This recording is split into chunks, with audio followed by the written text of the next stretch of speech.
Hello and welcome back for what is this now, Brett? Episode Seven. seven? Seven. Man. Sheepdog Man. Brotherhood, episode seven. The big old seven. That's awesome. Anyway, fun fact. When I was 6 years old, I was very excited to be seven. Like, specifically, I remember how excited I was to be seven because seven was big deal. Nothing Well, I'm changed. so old I can't really remember when I was six, turning seven. So you understand. Um, That well, was look, Doug. Yes, more than half a century ago. yeah, That's man, just scary even saying that. Wow. it's so old. When you sneeze, does dust come out? No, but bones break. Yeah, it's tough. um, so, you and I, obviously, in preparation for this week's episode, we were talking about men called to do hard things, and I think that's that's going to be our topic for today. Is the fact that men, in fact, need to be challenged. We crave a challenge. And I think we're gonna jump into that. And Brett, what are your thoughts before we really actually dive into the content today? Hit me with your thoughts, brother. Yeah. You and I, we're blessed that we were both athletes in high school and college. And after college. And after college. Yeah. Me at least, not you. Just kidding. Um, so we have an understanding from kind of an experiential thing, like when you do a hard thing, and running is hard, at least middle distance and long distance running is hard. Sprinting, not so much, but I'm going to give you cut you a little bit of slack. But running is hard. It takes discipline. It takes pushing through pain to advance. And then when you think about, which would be me now, if I went out and said, hey, I think it's near my place here is like a 1 mile loop park thing nearby.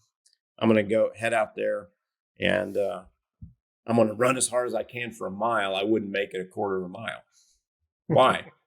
Because I haven't done anything hard to lead to the ability to be able to not only complete that mile loop without stopping, but then over time be able to complete that loop faster and faster, without dying. And so it's just an example. It's just one example. I'm sure many men have other examples of things where they had to work hard, do hard things in order to advance and achieve some goal. Mm-hmm. So that's what we're talking about here. If you're talking about it in the extreme, I said what comedian said, I can't remember, cracked me up. I think it was, I can't remember. Some comedian was talking about melding into your couch, so we use that word couch potato. But he had this graphic. I think he did it for one of those PragerU videos. What's that? Gosh, what's that comedian? He's conservative. He's really funny with kind of the Brillo hair. Anyway. And he... Carolla, Adam Carolla. Yes, it was him, Adam Carolla.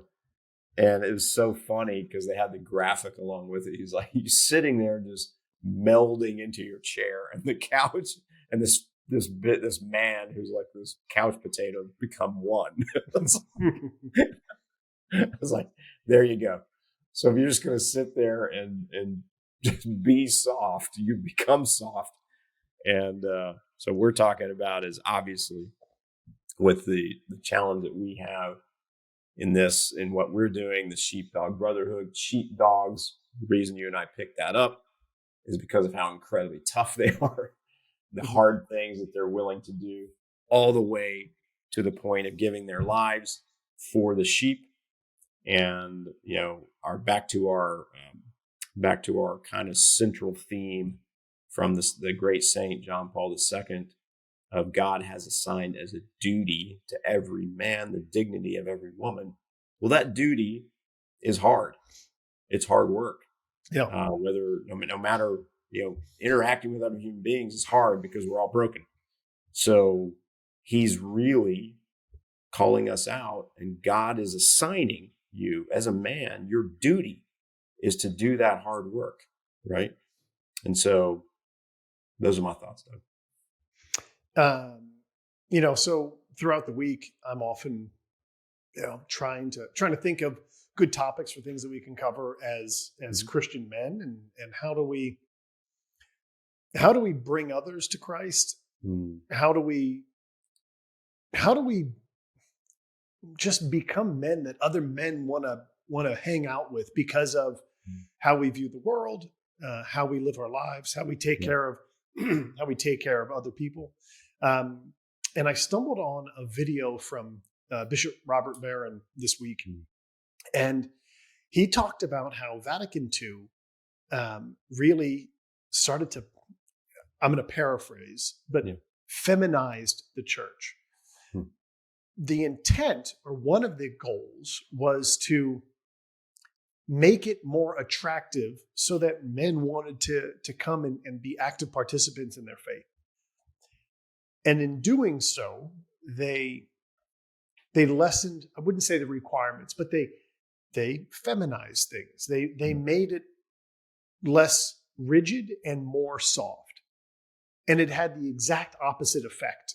And because of that, men ran away, right? Yeah. We're seeing a decline in the number of men actively involved in their churches and their parishes. And it got me thinking about his sort of tagline at the end of this little video was about, like, men desire and crave challenge. They don't crave the really easy path. No, look, some do. But when you strip away all the crap, men in general want to be challenged. And that's sort of what we want to talk about today, is that idea of setting goals and challenges and actively going after those things that are hard to do, to distinguish yourself, to acknowledge that something needs to be done and actually doing it. Not just saying, man, that over there, that sucks. That needs to change. Oh, well, I'm going to go over here and do this other thing that is not nearly that hard.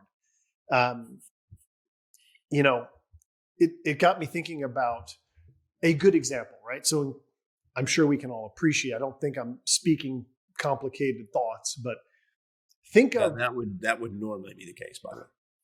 Think of special forces, like different special forces divisions, right? You've got the Navy SEALs, Force Recon Marines. You've got, Green Berets. Those different branches of military service have something called selection. So men don't go through boot camp and then they go, we're going to send you look tough. You look like you're hard as nails. We're going to go make you a Navy SEAL. That's not how it works. Those guys go, I want to go challenge myself because I know that is one of the hardest things to do, in all of military service. I want to go see if I want to test my mettle. I want to see if I can do that. And then the military selects out of those men who gets in, who gets to call themselves, the elite of the elite. Yeah. And I don't know, it just got me thinking, like, man, like, that's how we are wired, right? There are people that are not interested in testing themselves, trying new things, wanting to learn a new skill set. They're just okay being humdrum and not challenging themselves, walking away. I'm not saying to say walking away from conflict, but turning their back on a challenging situation because it seems like it's going to be tough.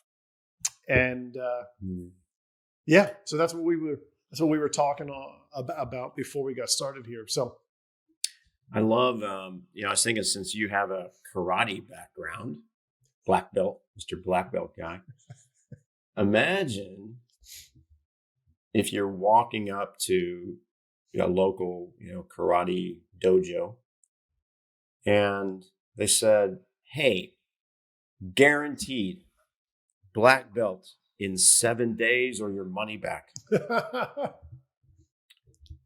I mean, you should already know it's a total crock, right? Because at least in our society, I think most people know, it's not just karate, but you're a black belt at something. What does that mean? You've done the work.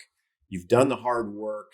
You've gone through the pain and the suffering and the time and 2 steps forward, 1 step back, all that stuff. You've persevered and you earned like this just accolade that's incredible, whether it's karate or they start using black belt for anything.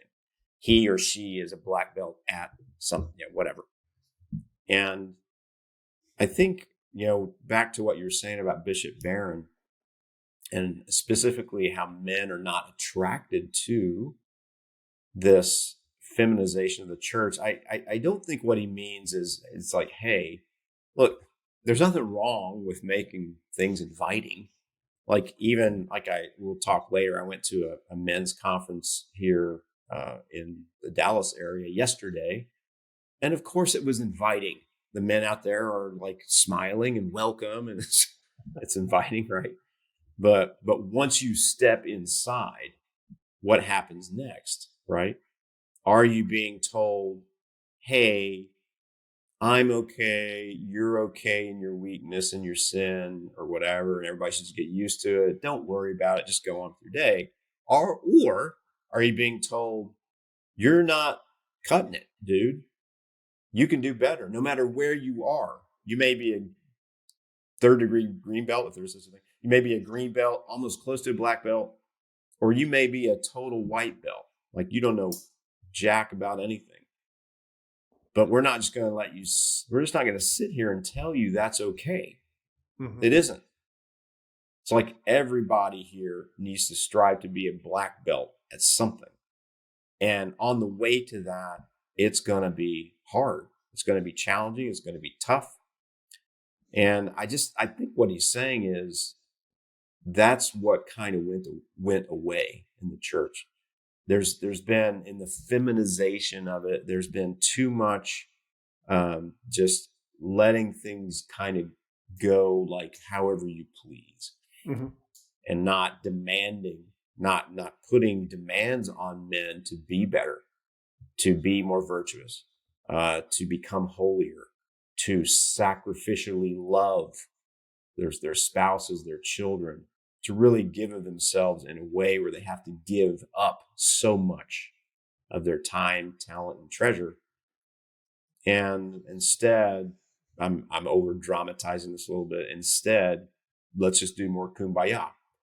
And I think I still think there's a time when men are together and really working hard and challenging each other and being tough to have some kumbaya moments. I don't think we're like just these automatons, these hard, made out of steel, robots. But to your point, it's like we kind of want to be that tough, in so many areas of life. And the church kind of backed off of that and just is not really challenging men. Even I was shocked to hear at this conference I was at yesterday, just how few Catholic parishes across the country, I can't speak to the evangelical church, but how few Catholic parishes have, solid men's ministries, even really big ones. And you're thinking about how many men are in that church on Sunday, thousands. And like nobody is stepping up to take on these men's ministries to challenge men to become better men. Mm-hmm. I think with a lot of things, right? As society has gotten more comfortable, and it's more commonplace to be on Facebook and Instagram, and you can make a slight comment to somebody. Oh man, that's cool. And then it's out of your mind and you're on to the next thing, right? You could see a post of some sort on social media, make a comment, and it's out of your mind and down. You're on to the next thing. Yeah.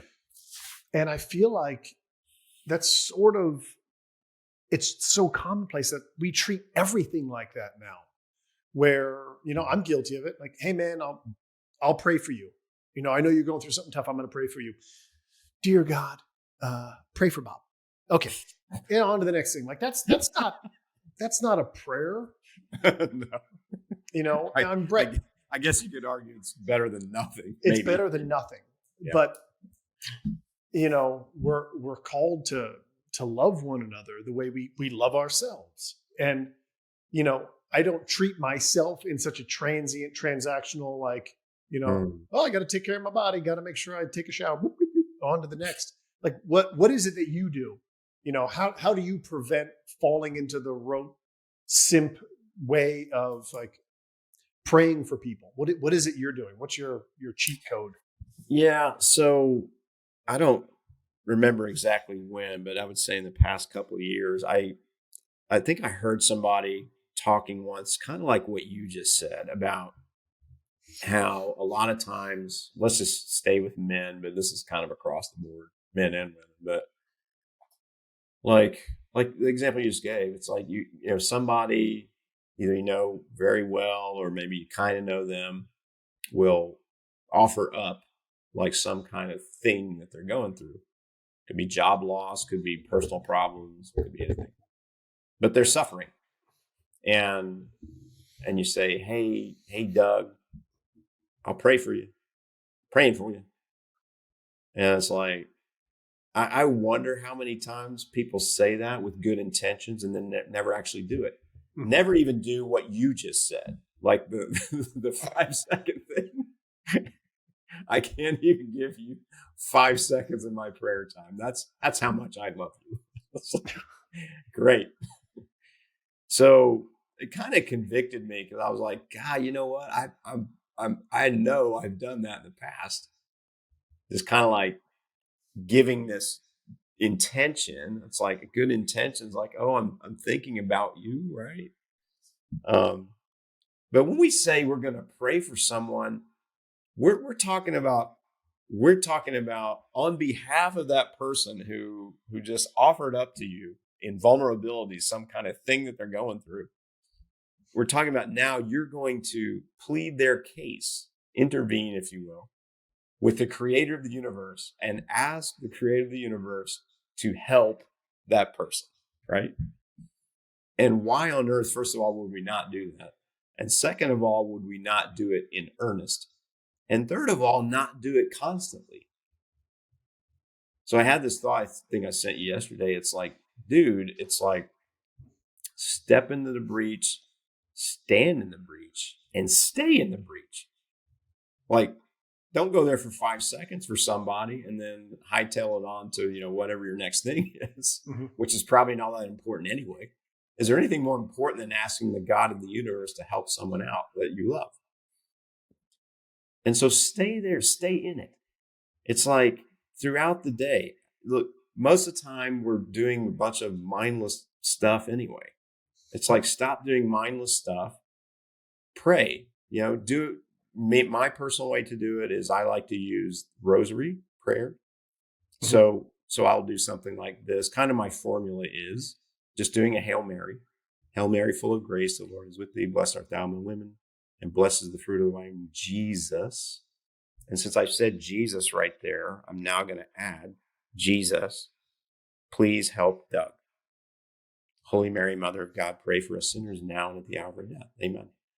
So I go through, Doug, I can't even tell you, like, I should probably take a tally or something, but just throughout the day, I'm doing that. If I'm walking the dog, I'm not just like, I have moments where I'm looking around at trees and listening to birds and looking at squirrels and thanking God for his creation. But most of the time, that's what I'm doing. And it's not just for people who have asked for it. It's for people that you love. So as you know, I have 3 children. They're all adults. They're all out of the house, but you know, they struggle. And so I just am constantly praying for my kids, praying for my close friends, praying for you, because Lord knows you need it. And hold on, am I not in the close friends group? You jerk. You're like, I'm praying for my friends. I meant to append you to the close friend group. You're in it, brother. I promise.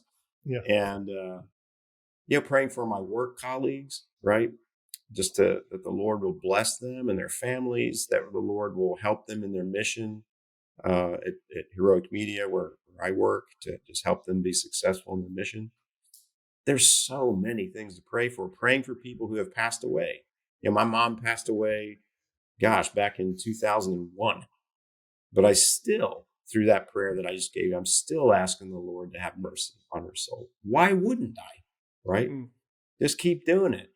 Stay in that breach, because in this world where all the stuff that all of us have to deal with, we all need to be standing in the breach for each other, like all the time. Man, so that's kind of that's my habit. I struggle.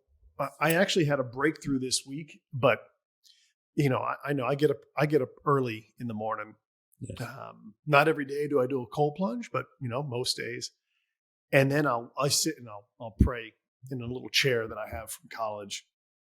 And man, 90% of the time, like I'm going to confess this so that other people who run into the same problem know that they're not alone. My prayer will, God, I want to pray for Brett. I know he's got a big, presentation he's doing this week. Like, I hope it goes well. And then I also have to take care of the chickens, and don't forget to water the lawn before I go to work. And then I got to make the coffee, and then, when I got to get to work, and like, I wander down the list of all the crap I need to do. It happens. Dude, everybody does that. I swear. Man. Yeah, it's evil. Like, I can't. So, it may be. Doug, I think everybody does that, because I've found so sometimes on my drive into work, I'll be doing like a full rosary for somebody, like the whole shebang. And like you said, I don't know what happens. It's like, I want to record this sometime to see, like, how did I go from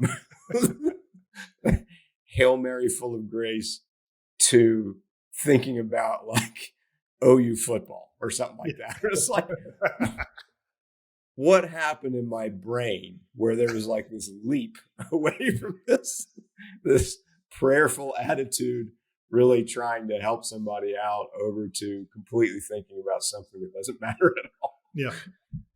On my drive to work in the mornings, I've been doing the Hallow Lent challenge. Oh, yeah. Cool. And man, it's great. I love, so I'll do the Hallow Lent challenge. It's the Hallow app. What is that, Doug? It's just a prayer, or it's like praying with somebody? Like, what is so it? Yeah, right now, during Lent, they are they're telling the story of a book written by Father Chizek. Oh, yeah. He Leadeth Me. He Leadeth Me. Exactly. That's the book. So they're kind of chronicling that story during the week. Then Friday, Mark Wahlberg does a talk about fasting. Not a talk, but he is laying before all the listeners a challenge. Like, how can you challenge yourself in Lent to fast from, not the stupid stuff like, I gave up chocolate. Yay, I'm going to lose 5 pounds this Lent. Like, Lent isn't a dietary challenge, right? That's not what it's supposed to be. Right. It's not, let's see if I can lose a couple of pounds before Easter.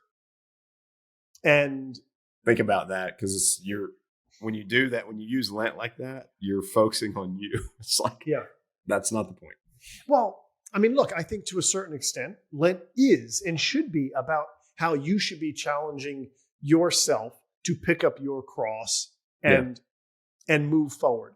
Do it. Like, there was something that I've never done before called an imaginative prayer. Cool. And a woman, I believe she's a nun, I think Sister Miriam, I think was her name. I could have that wrong. In the challenge, in this prayer, it was about, sacrifice and being abandoned, right? So the first half, and these episodes, these Lenten Hallow Challenge prayers are about like anywhere from 5 minutes to 15 minutes. So it's perfect for a drive. They were talking about how Father Chizek felt abandoned, right? He was literally in a Russian prison camp in solitary confinement for 5 years before he was moved to a Siberian camp for 15 years of hard labor. It's an incredible book. Yeah. And it was through, he was there as a priest to evangelize secretly. But it was talking about while he was in this solitary confinement for 5 years, how he felt abandoned by God. The imaginative prayer was leading you through, imagine being at the foot of the cross, looking up at Jesus on the cross. But the way it wasn't just like, imagine Jesus being on the cross. Like, sure, we've all gone like, wow, that looks like that sucks. Anyway, I think I'm going to have a smoothie for lunch, right? But it was staying in that space and imagining the wind whipping through the area, being up on the cross and Jesus looking down and seeing none of his apostles there. Oh, gosh. Being completely abandoned, his own crying out to his father, like, why have you forsaken me? So it was walking through that. Holy crap. Because it made me think about, and how he still looked at his apostles with love and said that, they're human, they're weak. In my moment of absolute need, they weren't there for him, right? Or in his hour of need, they weren't there. They had deserted him. Yeah. And it made me think about the times in my own life when I have both felt deserted by friends. I mean, this last year, I lost my job. There were only a handful of people that, checked in to see how we were doing and what was going on. But more importantly, how I have deserted people in their hour of need. And how it must have felt for them. I don't know. My point is this Hallow app, this Lenten challenge, I feel like is helping me to kind of push beyond things from prayer, from fasting, from almsgiving. We're still digging ourselves out of a financial hole from 7 months of no employment. Yeah. We're still called to take what we have and give to others, and not just saying like, well, once we get on our feet, then we're in a position we're going to give. Oh boy, are we going to give once we strike, we're not going to get there if we don't give when we have little to give. So I don't know. I think maybe we can, I'd had this thought of this week wanting to challenge anyone who may watch this. Like, let's lay out a challenge and see if anyone is willing to test themselves this upcoming week. Maybe we can kind of spitball some ideas or some challenges, but ultimately, I think we all know individually what some of our shortcomings are and how we can challenge ourselves to push through that. And then maybe send us a direct message or a direct message to Brett. I know you've been posting these to tell what it is that you're going to challenge yourself with, and then how you do. And it's okay to fail. I mean, we all, Brett, you're a failure. I'm a failure. I do it every day. Failing forward, baby. Here we go. So what do you think? Do you want to, what if we say that to the best or most challenging challenge that we uncover, to that person, we will send one of our Sheepdog Brotherhood caps. I think, get that close to the camera so we can see it. In all of its glory. There, look Can at you see it now, Doug? Drink it in. Yeah, I can see it. Dun, dun, dun, dun, dun, dun. So that's what I'd like to open up. I'd like to say, all right, men out there who are watching this, pick something that you want to do for this week that will challenge you to be a better man, that will challenge you to be a better husband, a better father. Just one tick on the dial up, or 2 ticks on the dial, or maybe the guy who just acknowledges that change needs to happen and you take a step in that direction. What are your thoughts? I love it. This reminds me, Doug, if you don't mind, I want to bring up just one example of a talk I heard yesterday at the Catholic Brothers for Christ conference in Allen, Texas, which is just a suburb of Dallas. And first, I'll start with the word that came to me, which I've used in talks before, and that word is mediocre. It's a fascinating word because when you look up where this, what's it called, the etymology, whatever, where all these words came from, and it means halfway up the mountain.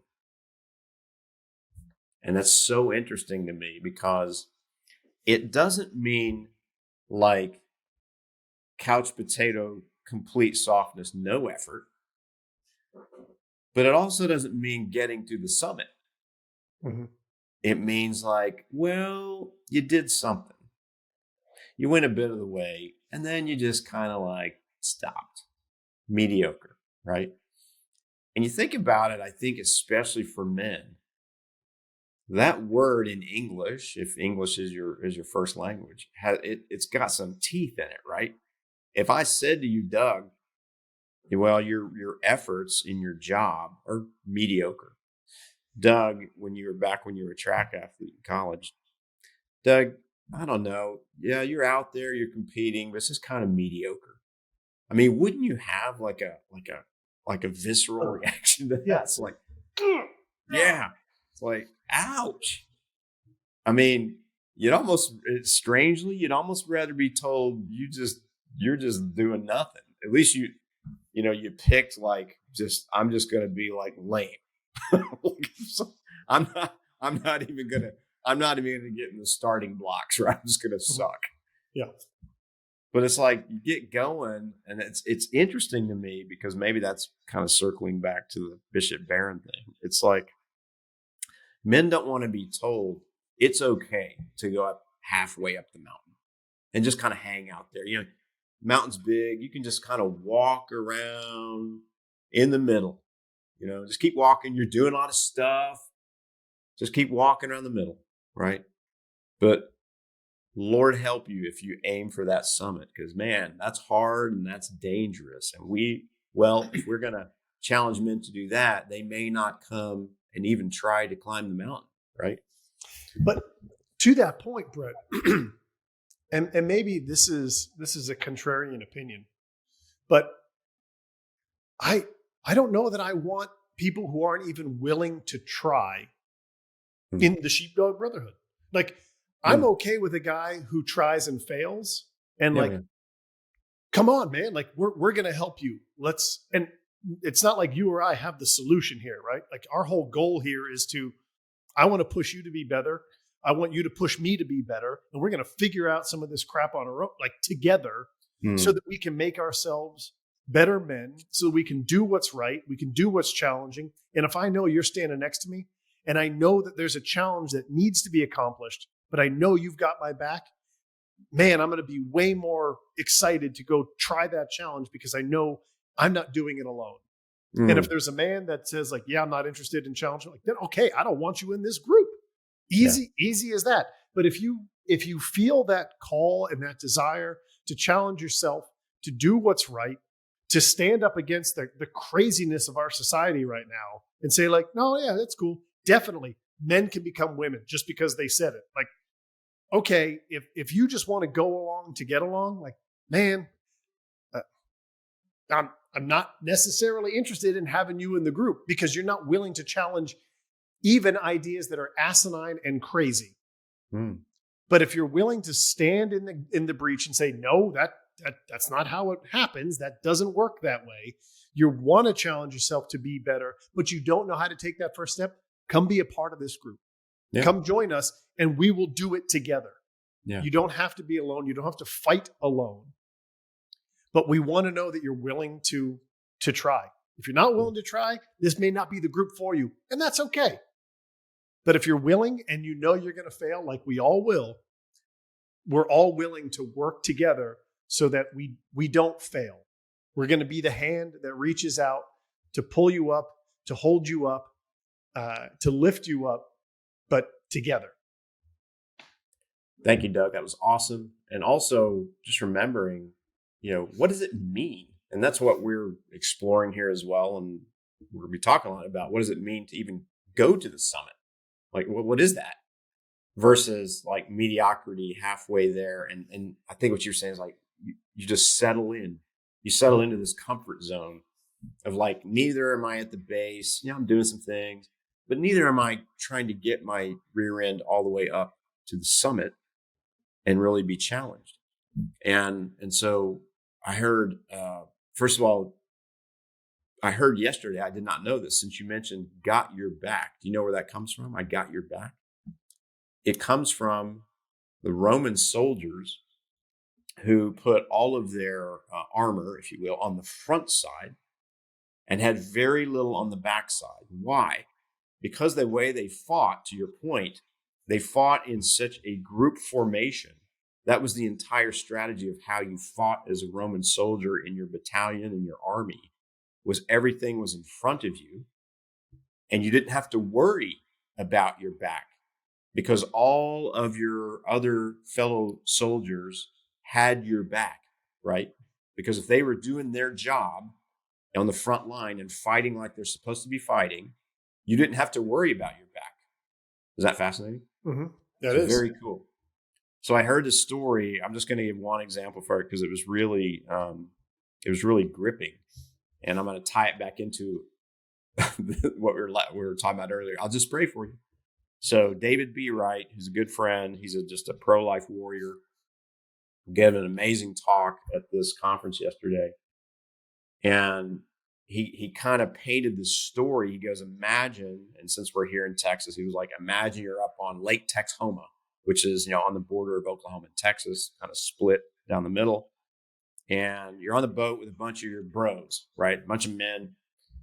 And here comes this like big storm and the waves are like going crazy. And, we're like, it's almost like, the disciples in the boat during the storm. And then suddenly someone sees a woman and her child. And let me just go ahead and say, maybe they're on the boat. So it wasn't just all bros, but it was a woman. The waves crash against the boat. The woman and the child fall overboard into the water. And now here we are. Let's say it's you and me, Doug, and 10 of our other close bros, right? What do? Hey, Doug, look at them over there. They're in trouble. Let's drop to our knees and pray for them. And man, that, I tell you, Doug, as I told you earlier before we started this, that really struck me because in this particular issue, and this was a fight. It was called, this conference yesterday was called Fight for Life. So it was a pro-life kind of thing. Mm-hmm. And that really struck me because how many times, whether it's this issue or other serious issues, sex trafficking, homelessness, feeding the poor, all those things, is our only action. I'm going to drop to my knees and pray that God resolves that problem. Well, who in the heck do you think he's going to resolve it through? He's not going to drop this miracle food, manna from heaven and, poverty or, food or lack of food is the problem is solved. It doesn't work like that. He's expecting to do this with us. Mm-hmm. And yes, absolutely. He's the one that does most of the work, but we got to do something. So dropping to your knees, let's pray for them. Or, hey, why don't we form a committee and figure out how to solve this problem? Or, hey, since we're on the border of Oklahoma and Texas, oh gosh, look, they're over on the Oklahoma side. That's an Oklahoma problem. We're in Texas. We don't worry about that. These are all examples that David gave and more. But his point is step up.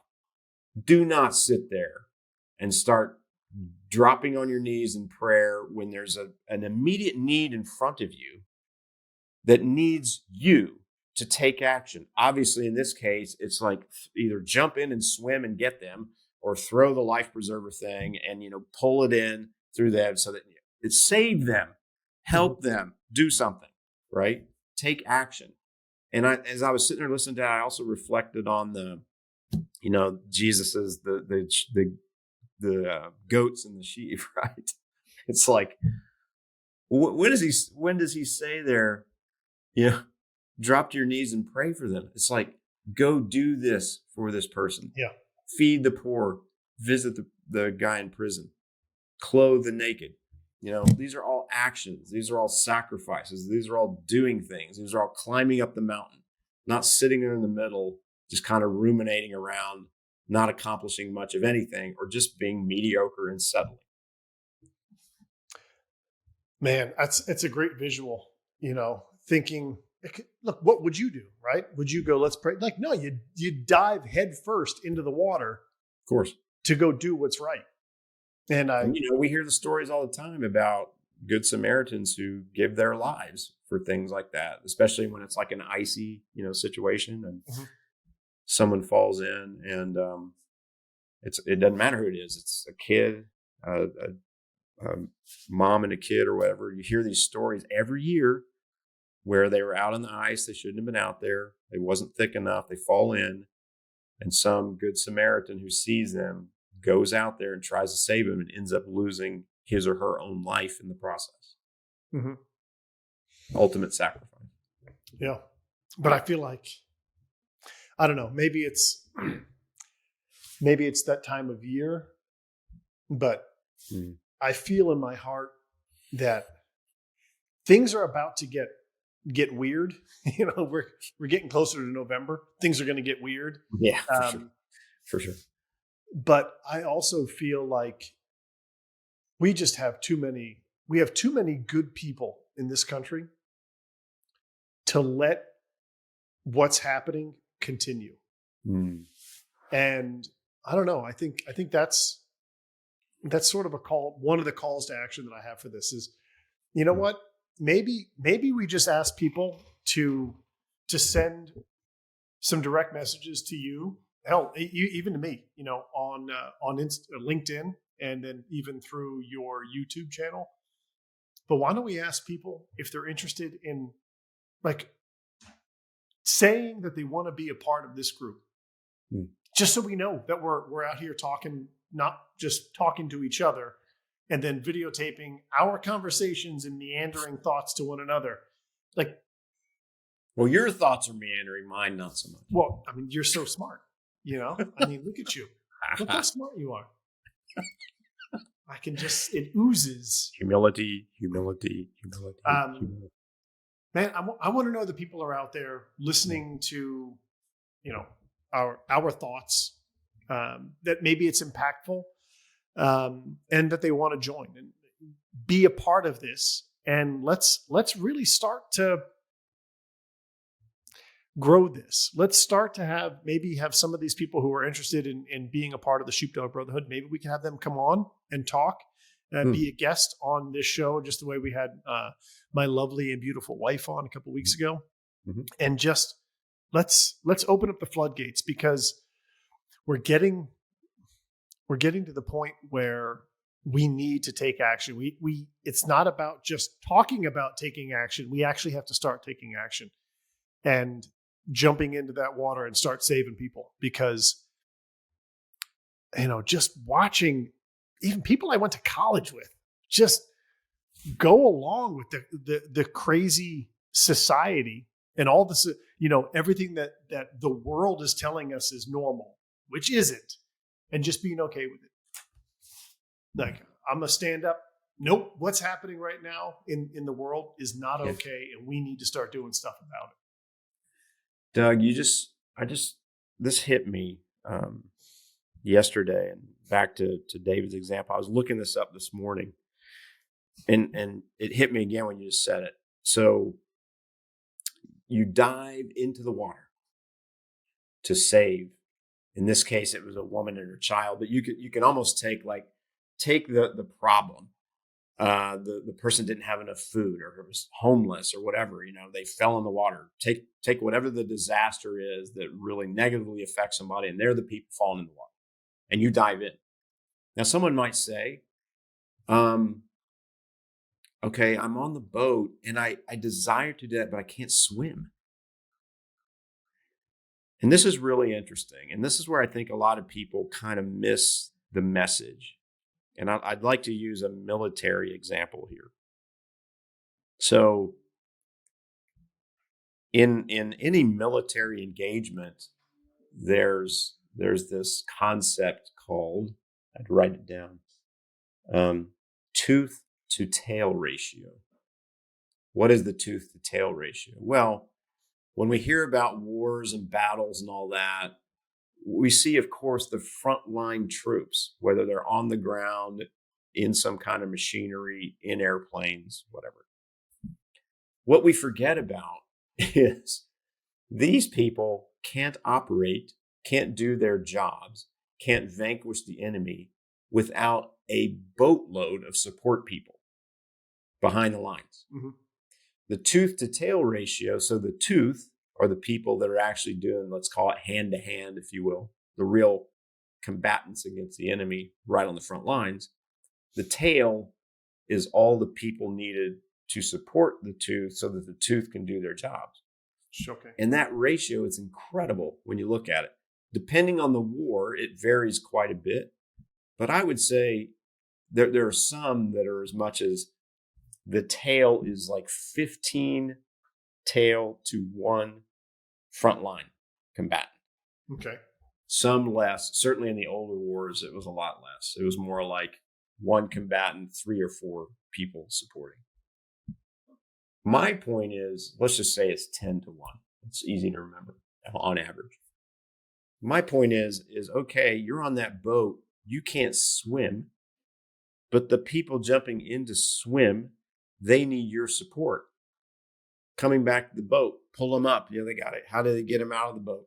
Or do they get in trouble too? And they also need a life preserver, even though they can swim. And I think people they lose this point sometimes. They think, well, I can't, I don't have the skills, the time, the whatever to be this frontline combatant. Okay.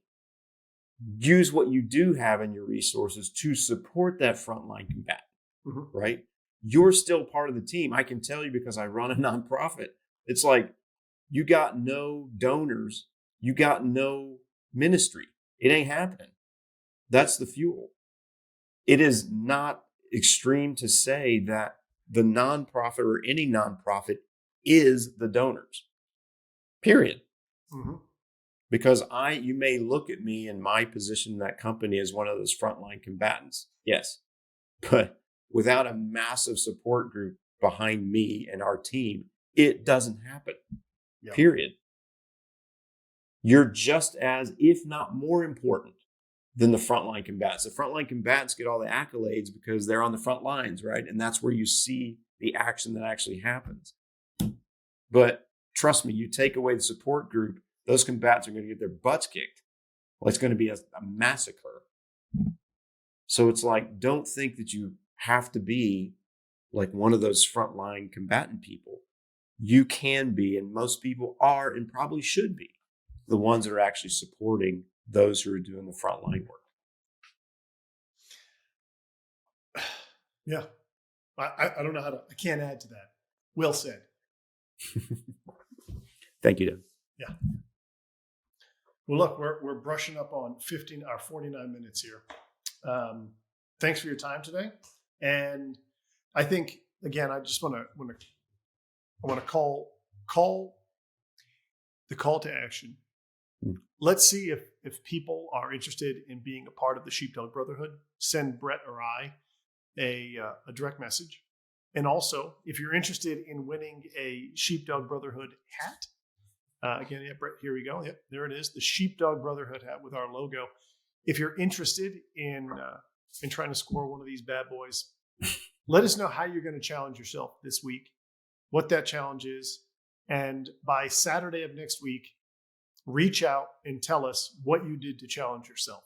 So we're working right now on developing a web page where we will have our mission statement, our call to action, what it is we're trying to do, how we're trying to empower men to, as Brett loves to quote, St. John Paul II. We want to empower men to JP2 quote. Come on, say it. You want me to do the quote? Yes. God has assigned as a duty. I'm sorry, total fail. God has assigned as a duty to every man the dignity of every woman. That's right. That was. Hopefully, your son can edit that out. You horse. We leave it all in. It's unedited. Yeah. Let's go. All right. Well, hey, Brett, thank you so much for your time this week again, and see you next week. All right. Thanks, Doug. Appreciate it. Bye. See you.